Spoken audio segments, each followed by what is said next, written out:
Greetings and salutations. So this is a video that a couple of people have requested, and it's a question that I get asked a lot on stream and in TikTok comments and stuff like that.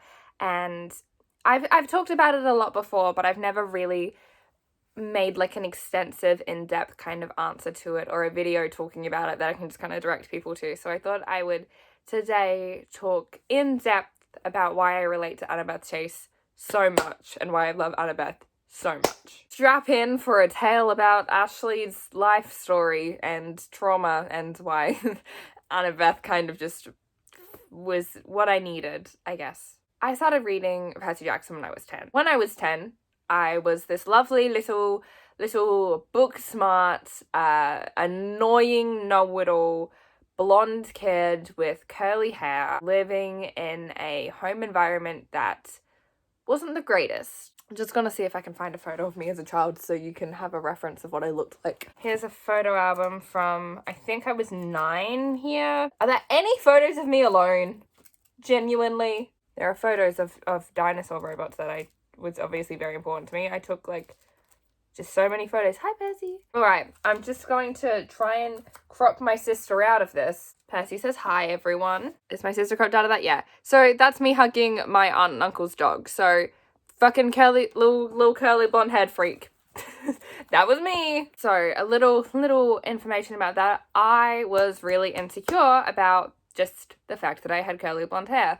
One, I was like a child, and so I did kind of buy into the whole dumb blonde thing. I didn't like that I was blonde, and obviously I'm now old enough to know that that's kind of bullshit. But like when you're like, people used to say shit to me about it when you're 10, that tends to happen. I hated my curly hair. No one else in my family had curly hair. We didn't know how to deal with it. I would straighten my hair all the time because I hated it, like how I do my hair like this now a lot because I'm insecure about my curls still. And people at school would make comments on it, and I used to try and wear headbands all the time to kind of distract from what they looked like, but it never worked. And I used to be really jealous of like the girls in my classes who could do all these other hairstyles with that. I just basically hated that aspect of my appearance, which was really stupid. That's kind of the first thing about Annabeth that made me love her, was I read this book and, oh, here's a character who has the same, like, the thing you're insecure about, she has that.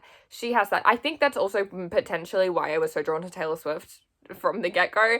We love curly blonde representation. I just saw that in Annabeth immediately, and so like my brain was like, oh, it's me, just because she has the same thing as me. Cool, she's me, which is a very surface level thing. But that was it's one of the first things described to Annabeth, and that immediately made this connection in my brain between me and her. And then we find out through the learning thief a little bit more about Annabeth, and turns out she's really smart as well, and she's a little bit of a know-it-all, and her intelligence can sometimes come across as annoying or infuriating to people around her, which is another thing that I really related to. I remember a lot of people, and a lot of like boys in my class especially, kind of just being a little bit mean to me about the fact that I was smart, about the fact that I was good, got good marks, and I was a little bit of a teacher's pet, and some people would have some little snarky things to say about it, which is fine.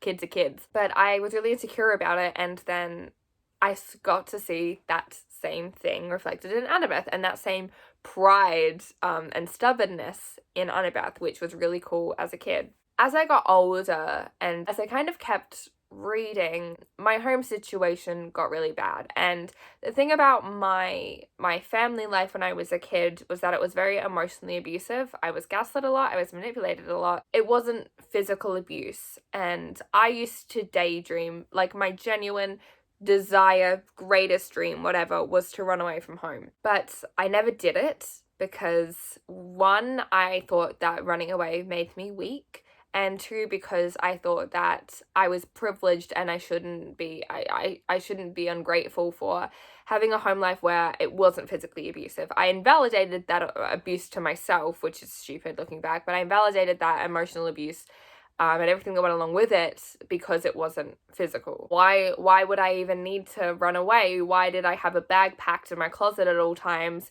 Because, it's not even that bad. What are you doing? Then I got to see that Annabeth, this character that I thought was the strongest girl I'd ever seen, this incredible character, I got to see that in her.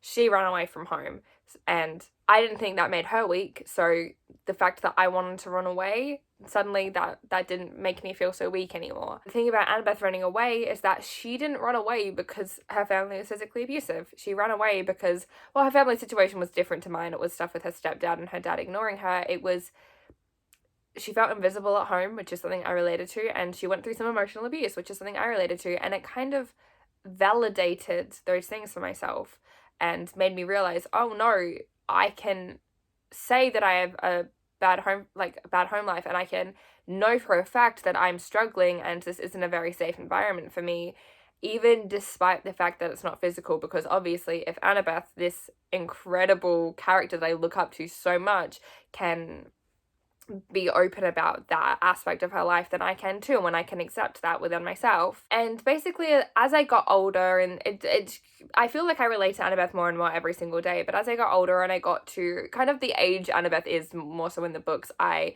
realized that I had severe abandonment issues. Which, does that remind you of anyone? Does it remind you of Annabeth, perhaps? Maybe? I recognized the way that Annabeth was so closed off to other people, and she had such intense walls up, kind of protecting herself from other people, including Percy, because she was so scared of everyone leaving her, because Luke had left her, Talia had left her, Grover had kind of left her, and Tea Monsters, like everyone had left her. So she was so scared of opening herself up to other people. I really related to that. I had abandonment issues because of my family themselves, but also because I had a lot of friends and friendships as a kid and as a teenager where people would just decide that I wasn't cool enough, or there was something about me they didn't like, and they would leave without any real warning or any real explanation. And it genuinely broke my heart so many times that it got to a point where I decided that I wouldn't let people in. I would make sure I never relied on anyone. I never needed anyone. I would never let people see parts of myself that I wouldn't want them to know if they did leave me, because I remember opening up to a lot of people, and then when those friendships did fall apart and when they did leave, I was like, these people are just walking around and they know my secrets and they know how my soul works, and I hate that. I don't like them knowing that about me. So I made sure that I didn't share those things with anyone else. I really saw that in Annabeth as well, and every time I reread, I see it more and more. And something that's so inspiring about Annabeth is how she does overcome that. I'm older than Annabeth is in canon, and I haven't reached that point, but she gives me hope that I can, which is a very powerful thing. Hope is a very powerful thing. And she kind of, through just the frustration of reading about her with Percy and her not opening up to Percy, it kind of does make me realize, and that doesn't necessarily mean that I don't still do it, but make me realize there are flaws with that logic, and that I should probably try and recognize that in myself and work on it where I can. I also relate to Annabeth's jealousy through her abandonment issues. Mine manifests in very different ways to Annabeth's, but I relate to that. Annabeth is quite mean and misogynistic a little bit in terms of her jealousy, and when we look at Rachel and Calypso, her outward emotion firstly is anger and her kind of just being mean to the other people, the people she's jealous of, whereas mine is very inward, and then I just realize that I'm not good enough and I take that out on myself. She takes that fear out on other people, but that in and of itself is something I really relate to. That jealousy that's born out of those abandonment issues, and it's born out of, oh, they have better options, they'll leave me for them. I really relate to that as well, and I have since I was a teenager, and I still very much so relate to that mentality. And I think maybe she validated that me having these jealous tendencies a little bit, which is a dangerous thing, but it also was just nice to see that. The thing about Annabeth for me is that everything that I hate most about myself, all of the trauma and stuff most of the trauma and stuff that leads to these issues that I hate about myself, I can see in her. And being able to see the things you hate about yourself in a character that you admire, especially when you're a kid, is such an incredible thing. It's such a helpful thing. It means so much to me. I'm also the most prideful, stubborn person. I'm so competitive, and it's something that I'm really insecure about. My family literally tells me, do not play board games with other people because you get too competitive and people won't like it. I'm constantly told that that's a bad thing. I was told a lot that my stubbornness was this horrible thing and something that I should work on. Yeah, I see that in Annabeth, and I think that that is what makes the Percabeth dynamic so fun. And I think that that's what makes Annabeth's character so dynamic. These are integral parts of her that, yes, she has to work on her hubris, and I kind of do too, but she doesn't have to stop being stubborn. She doesn't have to hide those parts of herself. She can still have those tendencies and those traits without being completely defined by them and without them always being a negative thing, which is, again, just really nice to see. And the thing about Annabeth as well is that a lot of these things that I relate to, she's worked through. When you look at Heroes of Olympus, those walls that she put up are just completely down around Percy. She doesn't have those same insecurities born out of her abandonment issues. I talk a lot about that moment in House of Hades that I love so much, where Percy just kind of goes, "You're impossible," and Annabeth goes, "Love you too," even though Percy hasn't said that he loves her yet. But she has the emotional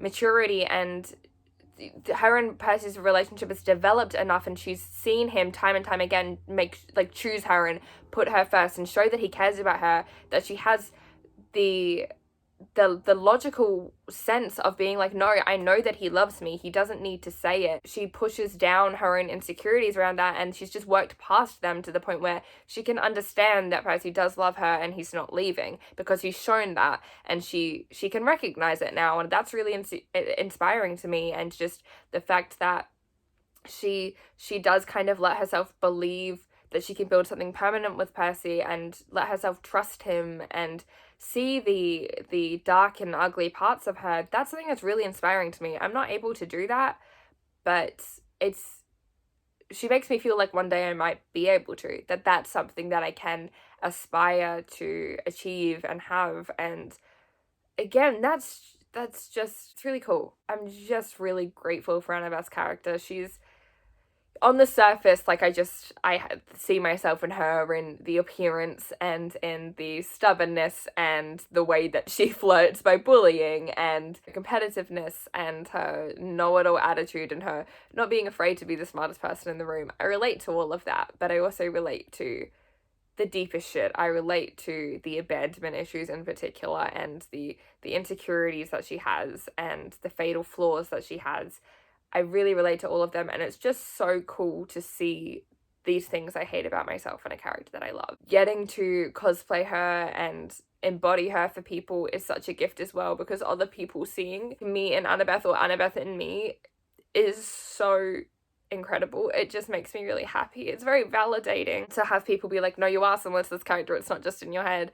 But I just think Annabeth is one of the most incredible characters I've ever read about, and I'm so grateful that her character exists, and I'm so grateful that I got to grow up having her with me, because there are so many times in my life where I felt like giving up because of whatever the fuck, and I would just say to myself, literally just fucking think about what Annabeth Chase was doing at your age, think about how far she had to go, think about all she had to overcome, and I would just literally compare myself to her and be like, all right, fuck, I've got to get through this, because if she can do it, then I can fucking do it. It means a lot to me, and I feel like this video was really all over the place, and I definitely have more to say, but I don't want to get too personal, because I'm trying not to overshare too much with the internet, just a little bit too much, but not like super amount. That's I guess a brief rundown of why I relate to Annabeth so much. I hope that this has been an interesting-ish video, maybe. I hope that, yeah, it's just been okay to watch. I don't know. I love you. I'll see you very soon.